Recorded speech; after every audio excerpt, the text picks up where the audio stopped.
La violence, c'est pas forcément des coups, donc c'est pas forcément des violences physiques. Les victimes ne se rendent pas forcément tout de suite compte, finalement, qu'elles sont victimes.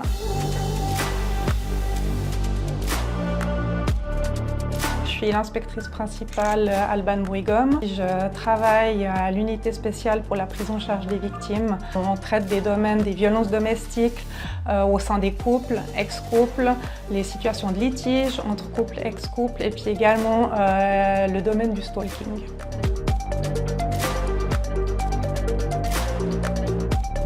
Ce qui est relativement marquant quand même, c'est que les victimes ne se rendent pas forcément tout de suite compte finalement qu'elles sont victimes. C'est-à-dire que quand elles viennent nous trouver, souvent les faits se passent déjà depuis plusieurs mois, plusieurs années. Souvent au départ, la violence c'est pas forcément des coups, donc c'est pas forcément des violences physiques. L'isolement social c'est quelque chose qui est vraiment souvent présent.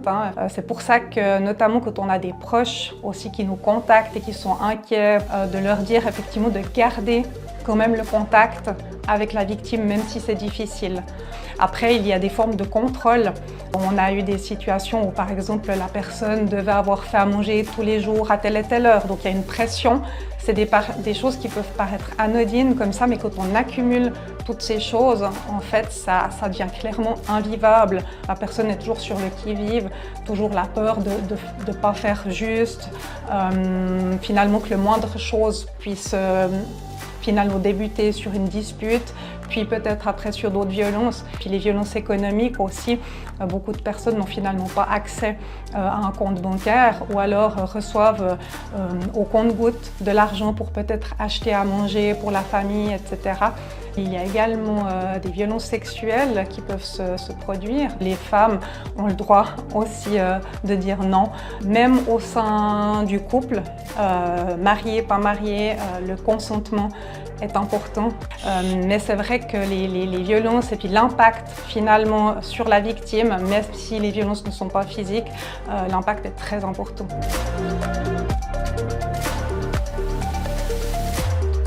Il y a le numéro 142 qui est en service depuis le 1er mai de cette année et puis également la campagne contre les violences qui est donc une campagne nationale. Le 142 c'est donc un numéro d'appel qui est gratuit pour toute la Suisse. Chaque personne aura un opérateur, une opératrice qui va pouvoir parler dans sa langue. Ces personnes vont pouvoir recevoir des conseils par rapport à auprès de quel spécialiste ils pourront trouver aussi une aide un peu plus spécifique, qu'elles soient victimes ou que ce soit finalement les proches qui en aient besoin.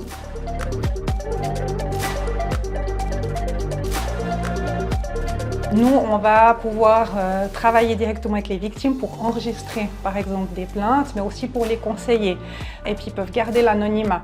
On a la chance de bénéficier de locaux qui sont hors mur police, qui sont quand même situés au centre-ville de Lausanne.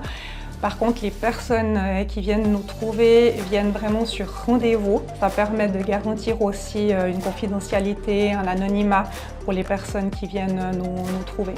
Vraiment, toutes les personnes peuvent nous contacter sans distinction de genre.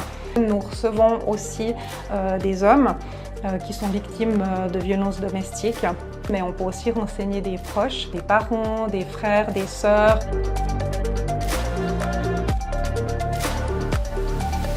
Ce qui est important, c'est de ne pas rester seul, même si les personnes victimes ne souhaitent pas d'une procédure judiciaire. C'est important que ces personnes aillent, le cas échéant, si besoin, trouver des soins auprès de l'unité de médecine des violences et également auprès des centres La Vie ou à Lausanne, au centre d'accueil Malais Prairies, pour au moins recevoir de l'aide et des soins et être mis en sécurité.